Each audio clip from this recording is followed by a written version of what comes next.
The A-10 Warthog was designed to survive the kind of fights that chew other aircraft apart. Its scarred frame, its violent scream, and that bone-shaking cannon have pulled countless soldiers back from the edge. And now, with the 2026 rebuild, this beast hits harder, hunts smarter, and refuses to back off from modern threats. So, what upgrades made this beast even deadlier?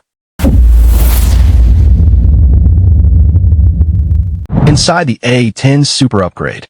By the early 2000s, the Warthog had proven itself in combat, but it faced a new problem. Its armored body could take punishment, but inside the cockpit, pilots still flew with round dials, paper maps strapped to their legs, and targeting systems that depended on their own eyes. Against evolving threats, that was not enough. The Precision Engagement Program would transform the A-10A into the A-10C by dragging it into the digital age. Two color screens replaced many gauges and tied into a digital moving map and a new weapons computer. The layout added hands-on throttle and stick or HOTAS, putting extra switches and thumb controls on the stick and throttle so the pilot could change weapons, move sensors, and mark locations without letting go of the main controls. For a jet that spends its life down low, that mix of screens and HOTAS was a huge step away from the paper map era. Those screens do more than look pretty. They pull flight data, fuel, and weapon status into one place and lay it over a live map. Friendly forces, target areas, and danger zones show up as clear symbols instead of scribbles. The weapons computer knows what hangs on each wing and tracks how much is left. All of that cuts workload and lets the pilot spend more time looking outside for threats and targets instead of hunting across a forest of dials. New brains need new eyes. So the next step was to bolt targeting pods, such as Sniper and Lightning, under the wings. Each pod is a long sensor package with a day camera, an infrared view that turns heat into a clear picture at night or through smoke, and a laser to mark targets. Before these pods, an A-10 pilot often had to dive in and visually search for trucks and gun teams with a naked eye, hoping to spot them through dust and trees. With pod video on the cockpit screens, the pilot can now scan for medium height, lock onto a small moving vehicle, and watch it in real time. The pod measures exact coordinates for that point on the ground and feeds them straight into the weapons computer. The way the A-10 talks to the rest of the force changed just as much. A key part of the makeover was the Situational Awareness Data Link, usually shortened to SADL. Air Force releases compare it to an internet-style network for jets and ground units. Each member sends small bursts of digital data, and in return, sees a shared map on their screens. Friendly units appear as blue symbols. Known or suspected enemy positions show up in other colors. The map updates again and again while the fight is still going on instead of being frozen at takeoff. Defense coverage also notes that Link 16, another data link used by many fighters and command aircraft, is being added so the Hawk can plug into an even larger web of shared tracks and targets.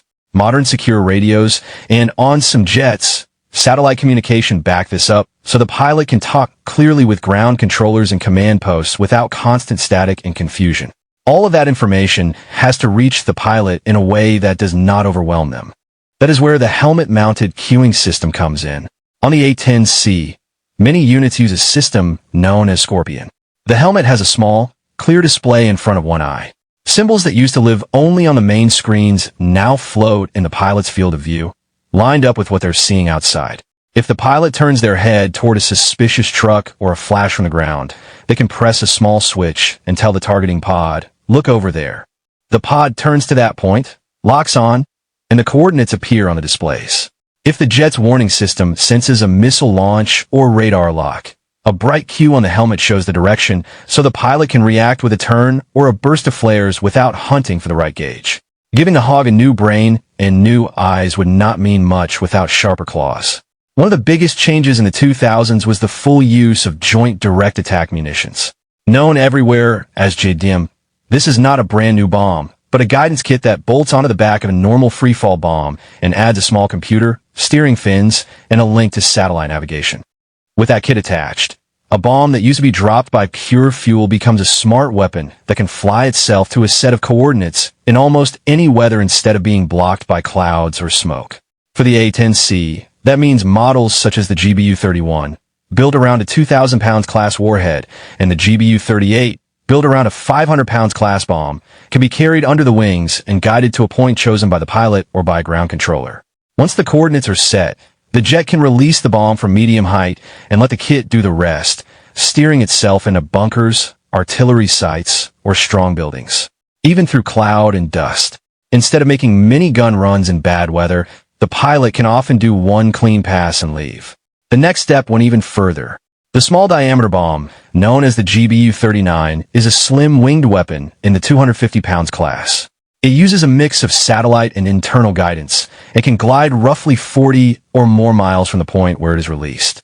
Because the bomb is lighter and slimmer, a single rack can carry 4 of them in the space where one large bomb used to hang. An A-10 fitted with new racks will be able to carry up to 16 small diameter bombs at once and assign each one to a different set of coordinates on a single flight. The digital brain also changed how classic missiles are used. The A-10 had already carried the AGM-65 Maverick, a heavy missile built to kill tanks and bunkers. With a new cockpit, the Maverick Seeker picture can be shown in sharp detail on a color screen, and the targeting pod can mark precise aim points for it. The pilot can ripple several missiles in one run instead of treating each one as a separate job. Short-range Sidewinder missiles carried on the tips of the wings also benefit from better warning systems and helmet cues, giving the Hog a better shot at defending itself against helicopters and slow drones than in the past. The upgrade that really fits the spirit of the Warthog, though, is a weapon that takes something cheap and turns it into a guided tool. That is the Advanced Precision Kill Weapon System, or APKWs. For decades, jets carried simple Tu-75 and rockets that flew in a straight line and exploded where they happened to land. They were useful but crude. APKWS is a small guidance section that slides between the rocket body and its warhead. It adds small fins and a seeker that can follow a reflected laser spot.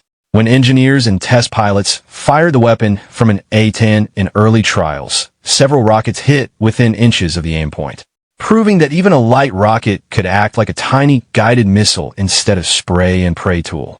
Because the guidance kit is added to rockets that the military already buys in large numbers, each shot is far cheaper than a big missile. Public briefings and tests have pointed out that an APKWS shot can cost a fraction of a high-end air-to-air missile while still knocking down small drones or striking light vehicles. It also carries a smaller warhead than a large bomb, which matters when friendly troops or civilians are close by. You can hit a pickup truck, a gun position, or a small boat without blowing half a city block apart. For a slow, patient attack jet that often works close to friendly lines, that kind of fine control is valuable. All of these weapons and sensors ride on the same old heavy frame, so the Air Force had to make sure the airframe itself could last. Original plans expected the Hog to retire much earlier, but wars in the Middle East and other regions kept it busy long after its planned end date. By the 2000s, cracks in age were starting to show in the wings. To fix that, the service hired Boeing to build new wing sets, sometimes called enhanced wing assemblies, for more than 170 jets. By 2019, the Air Force announced that re-winging on that main batch was complete and said the fresh metal and new fittings would help keep the Hog flying into the late 2030s if needed. Even while those hardware upgrades were happening, there was a constant argument in Washington about whether the A-10 should still be around at all. Air Force leaders at different times argued that money and manpower should shift to newer stealth jets and unmanned systems and laid out plans to retire Hog squadrons over a period of several years. Lawmakers pushed back, pointing to the aircraft's unique role in close support and the trust it has built with ground forces. The defense bill for the 2026 budget year stops the service from cutting the Hog fleet below 103 aircraft. That floor means at least a core group of Warthogs must stay in service through the year unless a full replacement plan is offered and approved. The Super A-10 shock waves around the world. Once the Warthog got its modern brain and smart weapons, it started changing the way commanders plan air wars, the way lawmakers spend money, and even how other countries think about close support. The upgraded A-10 became a moving test case for one big question. In a world of stealth jets and drones, is there still room for a slow, ugly gunship that stays with the troops? One clear ripple shows up in recent wars in the Middle East. When the fight against the so-called Islamic State kicked off, the Air Force had plenty of fast jets on the ramp, but it still reached for the Warthog again and again. Early in the campaign, A-tens were flying roughly 1 out of every 10 United States Air Force strike missions over Iraq and Syria, even with many other jets available. Later, officers running the air war out of Turkey said their A-10 squadron was handling around one of all coalition close support missions in that theater for a time. It means that when ground forces needed someone to hang overhead, watch the fight, and hit single buildings or fighting positions, the upgraded Hog was still one of the first tools pulled off the shelf. You see the same thing and how often it keeps showing up in new strikes. In late 2025, when the United States hit Islamic State targets again in Syria under a new operation, subsonic Warthogs were once more part of the strike mix. Commanders had stealth fighters, bombers, and drones in the region. Yet, they still chose a jet designed in the 1970s. Money is another big reason the Hog shadow is so long. Flying any combat jet is expensive, but some are far worse than others. A study in the mid-200s put the cost of one flight hour in the upgraded A-10C at around $11,500, while an hour in an F-35A was put at roughly $32,000. Newer Pentagon rate tables list A-10C reimbursable costs in the high single $000 to low $10,000 range per hour, not counting every hidden overhead. The exact figures change from year to year, but the pattern stays the same. A Warthog hour is a lot cheaper than an hour in a stealth fighter. When the target is a pickup truck, a gun team, or a small group of fighters, that price gap matters. No planner wants to spend a weapon that costs hundreds of thousands of dollars fired from a jet that burns tens of thousands of dollars per hour just to hit a single light vehicle if there's a cheaper choice that still protects the troops. That mix of combat value and lower cost is why the upgraded A-10 sits in the middle of a political tug-off war in Washington. Air Force leaders look ahead to a possible fight against a major power and argue that any slow jet without stealth will be too easy to shoot down near strong air defenses. On paper, they want to retire all remaining A-10s and shift people and money toward newer stealth fighters and advanced drones. On the other side, many lawmakers and a lot of ground troops point at the Hog's record and say, we still need this thing right now. That argument has shown up again and again in defense laws. In the defense policy bill for the 2026 budget year, senators added clear language blocking a full Warthog wipeout. The law says the Air Force may not let the A-10 fleet drop below 103 aircraft in that year, even though the service had asked to retire the entire remaining fleet of about 162 jets by the end of that same budget window. The Warthog's modern form is also changing how other countries think about close air support. Early in Russia's full-scale invasion of Ukraine, Ukraine's defense minister floated the idea of taking as many as 100 A-10s from the United States. On the surface, it sounded perfect. A nation fighting Russian armor, asking for the world's most famous tank killer. But senior United States officials pushed back, and Ukraine itself cooled on the idea. The problem was Russia's layered air defense network. A slow jet like the A-10 designed for permissive skies would face extreme risk in that environment. That short story shows the double edge of the Hog's design. It can be a hero in fights where the enemy's air defenses are thin or already beaten down, but it is a riskier bet when the sky is thick with modern missiles. Other partners, though, are still eyeing the jet. Reports in 2024 describe talks about sending second-hand A-10s to Jordan, a country that faces threats from militants, smugglers, and possible small drone and boat attacks in its region. For a state like that, a rugged jet that can fly from simple bases, watch border areas for a long time, and hit small targets with guided weapons is attractive. This hints that the Warthog may keep shaping battlefields even after it's serving under another country's colors. The Warthog's upgrade path also pushed the United States services into a long search for the next cheap, close support aircraft. As wars in Iraq and Afghanistan dragged on, the Air Force ran a light attack experiment, flying armed turboprop planes like the A-29 Super Tucano and the A-6 Wolverine in desert trials. The idea was to find something with low operating costs and good sensors that could handle many missions now flown by the A-10 in calmer airspace. So far, no clean replacement has stepped fully into that role, but the search was shaped by the standard the Hog set. Thanks for watching. Now, check out the videos popping up on screen for more unbelievable stories. How the Warthog became the infantry's favorite monster. Imagine soldiers taking fire, pinned in a street or a field, and they need a friendly aircraft that can show up fast, stay close, and hit the exact truck, bunker, or tank that is hurting them without flattening everything around it. That job needs a plane that flies low enough and slow enough for the pilot to see what is really happening and tell friend from enemy with human eyes, not just by staring at radar screens. For a long time, the United States tried to do that job with aircraft that were built for other roles. In the Vietnam War, a tough old propeller plane called the Douglas A-1 Skyraider carried huge loads of bombs and rockets and could circle over a fight for hours, which made ground troops love it. But as North Vietnam filled the sky with heavier anti-aircraft guns and surface-to-air missiles, that big, slow aircraft became easier to hit, even though it had armor around the cockpit. Fast new jets like the F-4 Phantom were not the answer either. They were built for speed and high altitude.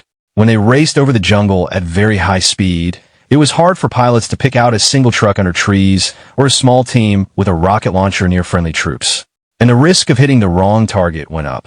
While Vietnam taught those lessons, planners in Europe stared at maps of West Germany with dread. If the Cold War turned hot, Soviet tank columns could pour through terrain gaps like the Fula and drive toward Western Europe. Stopping that steel flood needed more than high-altitude bombing. It needed an airplane that could tear up tank columns, protect friendly infantry, and operate all day from forward airstrips. Out of that mix of bad experiences and scary forecasts came a very clear idea. The Air Force did not just need another fast fighter that could also drop bombs. It needed a flying tank built from the ground up to protect people on the ground. That idea turned into a formal effort in the late 1960s called the AX program, short for Attack Experimental. The goal was to build a simple, tough, cheap touring jet that could take off from short, rough, even damaged runways, carry a heavy load of weapons, live through serious ground fire, and kill tanks for a living. Inside the Air Force and the Pentagon, a small group pushed hard for this kind of machine. They wanted an aircraft that mechanics could fix with basic tools at forward bases. One that pilots could fly low and slow without needing a room full of computers to keep it stable. And one that put money into armor and firepower instead of polished cockpit trim. It was not a glamorous vision, but it matched what troops in the mud actually needed. Several companies answered the call with designs.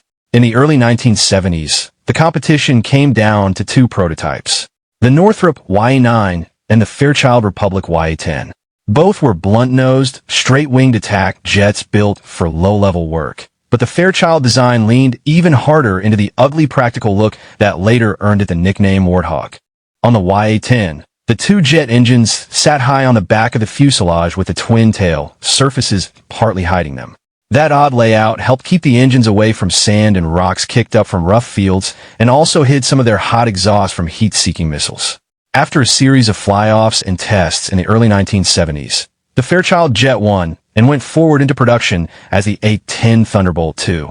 The wildest part of the design was not even the airframe. It was the gun. At the same time as the AX program, the United States was funding a huge rotary cannon called the GA-8 Australian dollars Avenger.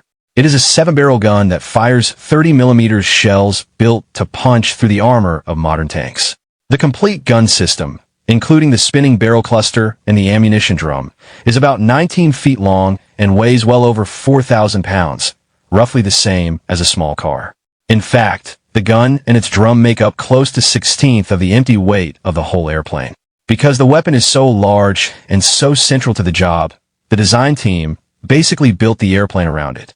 The gun is mounted slightly to one side inside the nose, but the single barrel that actually fires when the pilot pulls the trigger sits exactly on the center line. That way, when the gun is firing, the recoil pushes straight back through the spine of the jet instead of twisting it off target. That is why if you look at an A-10 from the front, the nose wheel is oddly off to the right. It had to move out of the way of the gun. When the pilot fires, the GU-8 can reach a rate of about 3,900 rounds per minute. Though in combat, the bursts are usually limited to a second or two. In that short burst, the gun fires dozens of shells, and tests show that about 8 out of 10 of them will land inside a 40-foot circle when the target is roughly 4,000 feet away. The ammunition belt usually mixes armor-piercing rounds and high-explosive rounds. The armor-piercing shells use a very hard core to punch through several inches of steel plate at normal attack distances, and the explosive ones rip open thinner targets and set off fuel or ammo. Put together, the effect on a tank or armored vehicle caught in the open is brutal. But the A-10 was never only about what it could kill. It also had to survive, flying into places where people on the ground were pointing guns and missiles straight at it. To give the pilot a real chance, Fairchild wrapped the cockpit in a heavy shell of titanium armor. This bathtub uses plates about 1 1/2 inch thick and weighs around 1,200 pounds in total. It is built to stop hits from high explosive shells up to about 23 millimeters in size, the kind of heavy anti-aircraft fire that would tear most other jets apart. The rest of the body follows the same idea. Many key systems are doubled and routed along different paths so that one lucky hit does not knock everything out at once. The two jet engines are spaced apart, mounted high on the back of the aircraft and separated from the tail and the wings. That spacing means a missile or shell blast that wrecks one engine is less likely to destroy the other at the same time. The flight control system uses fluid-powered lines, but there are extra lines in different locations, and there's even a full mechanical backup mode. In that backup mode, the pilot can still move the main control surfaces with cables and pulleys if all the hydraulic fluid has leaked out. In both tests and real combat, A-10s have managed to keep flying and return to base with big sections of the tail, wing, or engine area blown away. Fuel is another weak spot on most aircraft, so the designers treated it with the same care. The main fuel tanks sit close to the center of the jet, away from the wing tips, and they're lined with foam blocks that cut down the risk of fire or explosion if a shell punches through. The tanks can seal themselves to a degree after a puncture, and valves can shut off damaged sections to keep the remaining fuel from draining out. The way the A-10 flies also fits this close support job. Instead of thin, swept wings like a sleek fighter, it has big, straight wings with a large surface area and strong flaps that give it a lot of lift at low speeds and lets it carry heavy weapon loads without needing a long, perfect runway. Its landing gear is tall and rugged with wide, low-pressure tires that can roll over bumps and loose stones on rough air strips or even stretches of highway. Because the airframe is so stable, the pilot can fly slower and lower than most jets while still keeping good control. The Warthog can cruise over a battle area at speeds that give the person in the cockpit time to scan the ground with naked eyes, pick out hidden vehicles and gun positions, and line up cannon or bomb runs with care instead of guesswork. Even with the landing gear pulled up, part of the main will still sticks out below the body. That odd look is on purpose. If the pilot ever has to make a belly landing because the gear will not come down, those partly exposed wheels can take some of the first impact and help keep the main structure from tearing apart. All of these choices were in place before the A-10 ever fired a shot in combat. But the real test came in the early 1990s. The first big war for the Warthog was Operation Desert Storm in 1991 when a group of countries led by the United States moved to drive Iraqi forces out of Kuwait. In that short, intense air campaign, A-10 crews flew thousands of attack missions against Iraqi ground forces. The aircraft destroyed more than 900 Iraqi tanks, about 2,000 other military vehicles, and around 1,200 artillery pieces over the course of the war. They also shot down at least 2 Iraqi helicopters with cannon fire, which is a rare trick for a jet that was never meant to be a pure air-to-air fighter. The Warthog did not come through that war without scars. Several aircraft were hit by missiles or heavy guns, and a small number were shot down, but many others came back with damage that would have killed most jets, including holes in the wings, shredded tail sections, and missing panels. By the time the new century began, the A-10 had earned a hard reputation as a guardian for people on the ground, and a nightmare for tank crews and convoy commanders. Its basic shape, its thick armor, and that huge cannon were all doing exactly what the original designers had hoped. But the world around it was changing. Thank you for joining us. Feel free to click on one of the cards on the screen to watch another video. Don't forget to like and subscribe to the channel. See you in the next video.